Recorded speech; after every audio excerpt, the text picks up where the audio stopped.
तो आज हम लोग गंगा स्नान करने आए हैं और हमारे साथ हमारे भैया रोहित भैया हैं। तो चलिए कुछ गंगा के बारे में रोहित भैया आज बताएंगे। तो रोहित भैया बताइए।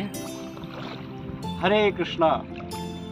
आज ये परम सौभाग्य है कि गंगा जी का स्नान हुआ। हमारा घर बिल्कुल गंगा जी के किनारे ही है और प्रतिदिन स्नान तो हो नहीं पाता, लेकिन आज हम स्नान करने आए हैं। अपने घर से लगभग 2 किलोमीटर की दूरी पे हम लोग आए हैं और ये जो स्थान है बिल्कुल गंगा जी का मुख्य धारा है। बिल्कुल यहाँ साफ जल, निर्मल जल है। और निर्मल जल क्या कहें, गंगा जी तो अपने आप में निर्मल हैं, तो हम लोग गंदगी कर देते हैं। यहाँ घाटों में देखेंगे तो बिल्कुल स्वच्छता है और बहुत प्रकृति जो है अपने आप को कितना निर्मल बना के रखती है। एक पंक्ति है कि ठहरा पानी सरने लगता बहता निर्मल होता है। तो नदी इतनी पवित्र है क्योंकि वो हमेशा बहते रहती है। यही जल अगर गड्ढे में चला जाए तो उसमें कीड़े मकोड़े आने लगते हैं। तो हमारे मन में एक बात आई कि आखिर यहाँ जल इतना स्वच्छ क्यों है। तो उसका एक ही कारण है, यह स्थान समाज से दूर है, मनुष्य से दूर है, इस कारण इतना स्वच्छ हो पाया है। हम मनुष्य जहाँ भी जाते हैं वहाँ अपने भौतिक सुविधा के लिए सुख सुविधाओं को तो इकट्ठा कर लेते हैं, लेकिन वहाँ कचरा छोड़ जाते हैं। तो सभी लोगों से, हालांकि अपने भारत देश में बहुत धार्मिक लोग हैं, बहुत धर्म की उपासना करते हैं, लेकिन धार्मिक होते हुए भी अधार्मिक कार्य करते हैं, ये बहुत ही निंदनीय है। अब गंगा किनारे गए, पूजन सामग्री को लेकर पानी में बहा दिए, उससे प्रदूषण तो गंगा जी ही हो रही हैं। आप गंगा जी को एक ताज़ा फूल चढ़ाइए ना, आपकी श्रद्धा है तो। घर का कचरा लेकर चले आए और डाल दिए। तो आज हरिद्वार हो, ऋषिकेश हो, प्रयाग हो या वाराणसी हो, कहीं भी हर जगह गंगा आरती होती है, गंगा जी के पूजन होते हैं, बड़े बड़े कार्यक्रम होते हैं। लेकिन जब तक सामाजिक परिवर्तन नहीं होगा तब तक गंगा जी को शुद्ध कर पाना न सरकार के बस की बात है, न कोई पूजन या आयोजन समिति की बात है। आयोजन हो सकते हैं, आरतियाँ हो सकती हैं, लेकिन सबसे बड़ी बात है कि सामाजिक भागीदारी। सामाजिक भागीदारी कैसे हो? हर लोग ये प्रण करें कि हम कहीं भी नदी में जाएं, जलाशय में जाएं, तो कम से कम अपना कचरा वहाँ छोड़ के ना आए। अब पता लगा कहीं गंगा जी हैं या कहीं ऋषिकेश में हैं, तो इन तीर्थ स्थानों को हमने क्या बना दिया, पिकनिक स्पॉट। वहाँ गए, खाए पिए, जूठन छोड़े चले गए। तो इसका भी दोष लगता है, अपराध लगता है।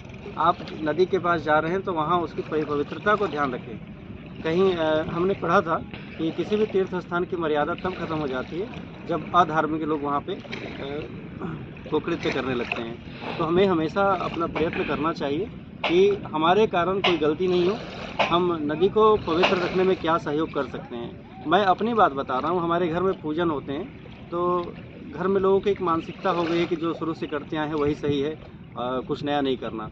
तो माता जी बोलती हैं कि इसको जाके गंगा जी में प्रवाह करके आओ पूजन सामग्री। मैं बोलता हूँ कि ठीक है, पूजन सामग्री को प्रवाह करने से ज़्यादा आवश्यक है कि जो भी हवन सामग्री है या जो राख है या उसको किसी पौधे में डाल दें या किसी गड्ढे खोद करके वहाँ पुष्प वगैरह डाल दें, तो उससे क्या होगा, खाद बन जाएगा और वो अच्छा होगा। देखिए, पूजन सामग्री है तो ठीक है, आप कहीं फेंक नहीं सकते, ये ठीक है, लेकिन ये भी ठीक नहीं कि गंगा जी में आप फेंक दें। आप कहीं किसी पौधे के पास रख दें ताकि वो खाद बन जाए, कहीं गड्ढे खोद के डाल सकते हैं। हमने देखा है कुछ तस्वीर खराब, भगवान की तस्वीर खराब हो जाती है तो कुछ लोग आके गंगा जी में प्रवाहित कर देते हैं, तो जो उचित नहीं है। हम अपने देवता को कैसा सम्मान देना चाहते हैं, ये तो हमारे ऊपर है। आप देख रहे हैं ना, ये कितना निर्मल जल है और ये परम सौभाग्य है कि गंगा जी का दर्शन हो जाता है। ये ईश्वर की बहुत बड़ी कृपा है। आपको पता है ना, इन 5 तत्वों से शरीर बना है। क्षिति जल पावक गगन समीरा, यानी कि आकाश, पृथ्वी, जल, अग्नि, वायु, ये 5 तत्व हैं। और ये 5 तत्व निःशुल्क हैं लेकिन अमूल्य हैं, इनकी कोई कीमत नहीं। अभी कोरोना आया था तो ऑक्सीजन के लिए लोग कितना, एक एक लोगों की जान कीमती थी। तो वृक्ष हैं, नदियां हैं, इनको हम स्वच्छ करने में क्या सहयोग कर सकते हैं। और एक और बात नदी से सीखने को मिलती है, जैसे देखेंगे कि ये नदी है, माँ है, माँ कितना बर्दाश्त करती हैं। देखिए, इसमें कोई थूक भी दे, कोई नाली का प्रवाह भी कर दे, लेकिन इसको हम गंगाजल ही कहेंगे। इसमें जो आता है वो पवित्र ही हो जाता है। तो हमें भी ऐसा बनना चाहिए कि क्या होता है, सामाजिक जीवन में कोई हमें कुछ बोलता है, कुछ उलाहना देता है, हमारी निंदा करता है, तो हम प्रतिरोध करके बहस करने लगते हैं। तो सहनशीलता तो होनी चाहिए, तो गंगा जी से सीखने को मिलती है। क्योंकि उधर यमुना में जाएंगे तो दिल्ली का सारा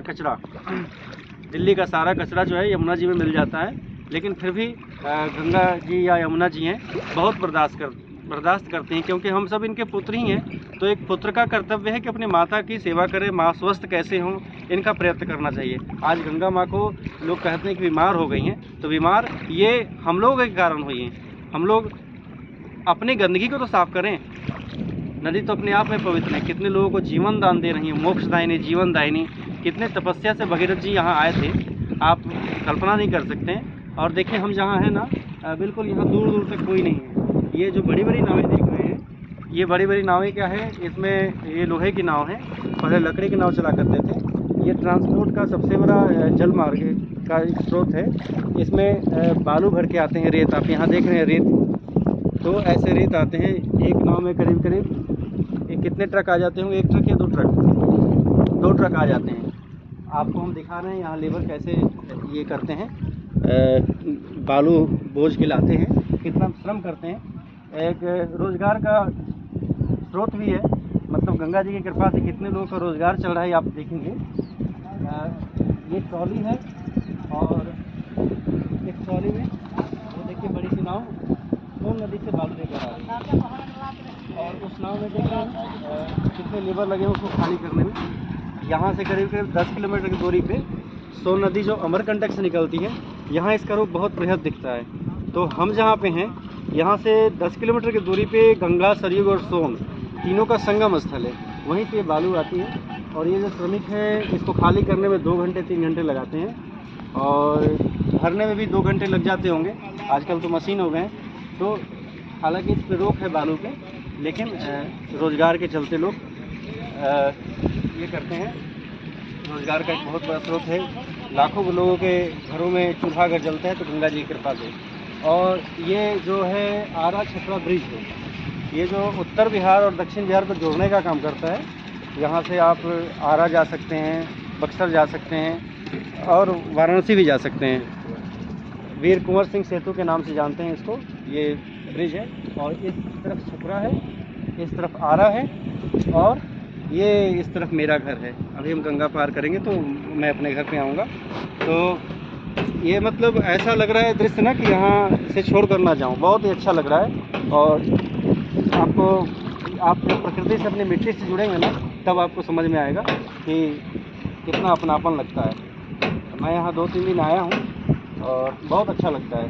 अब सामाजिक जीवन में कई सारे दायित्वों का निर्वाह करते हुए बहुत कम समय मिल पाता है कि रोज़ जा पाता है, लेकिन ये परम सौभाग्य है कि गंगा जी के दर्शन हो जाना, गंगा जी में स्नान हो जाना बहुत बड़ी कृपा है।